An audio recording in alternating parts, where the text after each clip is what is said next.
All right, today we're going to take some notes. We're going to talk about study skills.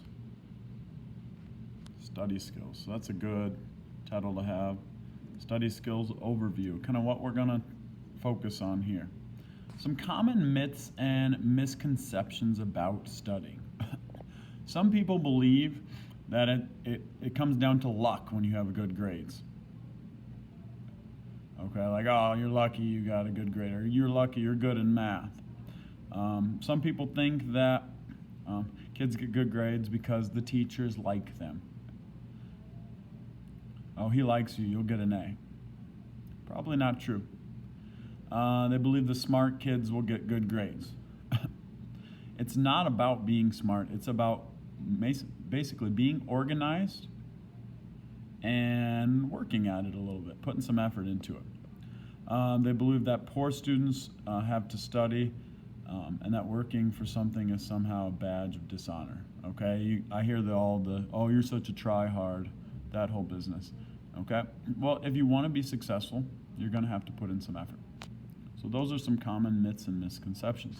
I want you to write down all of this red stuff. Basic study skills. Basic things that will immediately make you a better student. Pay attention in class. When the teacher's talking, listen. It's that simple. Come to school and be on time. The more you're here, the more things are going to go well. I know that some of you guys kind of maybe take advantage of some things and maybe fib to your parents about how you feel and are gone all the time. Most of you guys are healthy young people that shouldn't get sick more than maybe once or twice a year. Miss a day or two is all. If you're missing more than that, you probably need to go get that checked out at a doctor, or maybe kind of push through it a little bit. You can't learn if you're not at school. Take good notes. As 7th graders, I'm going to tell you what I want you to write down. If I tell you to write it down, it's probably going to show up on a test or quiz.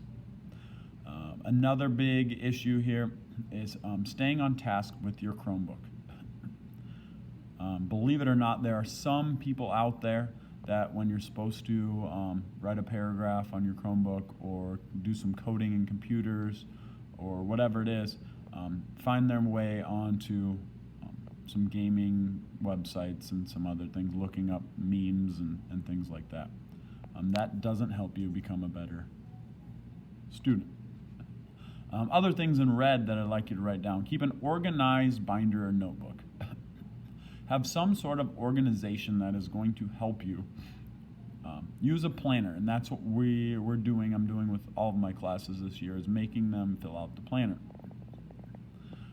Some of you guys probably already do this and maybe do a great job of it. A lot of us aren't sure what's going on in a lot of your classes. Ask questions, participate, be a part of it. Don't just be furniture in the back just sitting there. Other basic study skill habits is plan a definite study time and place for each day. Okay, have a place where it's quiet and you don't get distracted and you can get some things done. Study hall is a great place for that. It's the same time and place every single day. If you use that time, you kind of becomes part of your routine. Don't cram for hours the night before the test. It's much better to study a little bit every day than study just one big long day. We kind of went over this. Ask questions, discuss topics with peers. If you don't understand, ask. Come up with some sort of routine of studying. Some other study tips. Minimize distractions. Write down the red stuff, please. Don't multitask. Most people your age think that, oh, I'm listening to music while I'm writing my paper. Your brain cannot do that. No matter how good you think you are, how much you're trained, you cannot. If you're listening to music and writing a paper, your brain is either focusing on the music or the paper or the Netflix or whatever you have on in the background.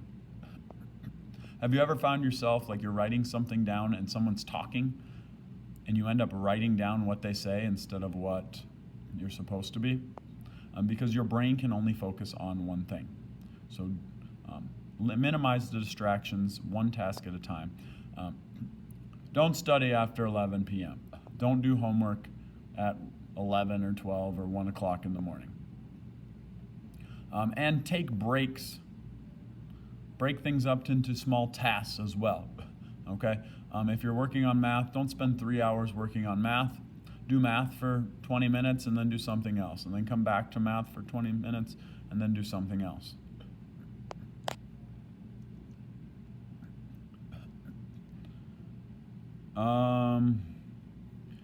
Prioritize things. There's nothing to write here, but prioritize things into things that need to be done like daily, and things that are a long-term process. Obviously, if you have 3 small assignments due tomorrow, you should do those before the big paper that's due 2 weeks from now.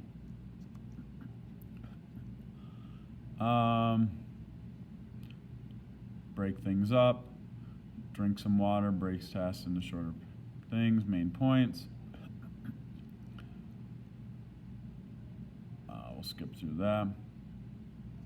Some people, if they're going on a long trip or something, can get homework done then. Like if you're going out to the Black Hills and you're supposed to read some chapters for school or do some math or something, use that time. Now I know some people, I'm in that group, like you end up kind of getting a headache or feeling nauseous if you look at, if I look at my phone or things like that for very long in a moving car. I don't feel real great. Maybe you're one of those. Maybe you're not. But on the way on the bus, if you got some homework, do it on the bus. Use your time. Then when you get home, you don't have to worry about it. Some people do different things like highlight their notes. I had someone last year wrote questions on note cards before tests with vocabulary words. Some people, just rewrite their notes or organize it in different ways.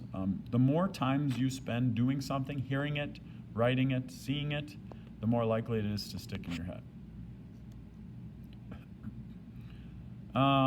Use old worksheets for quizzing yourself, old quizzes, study guides. In here, a lot of times we'll do Kahoots or we'll do review games.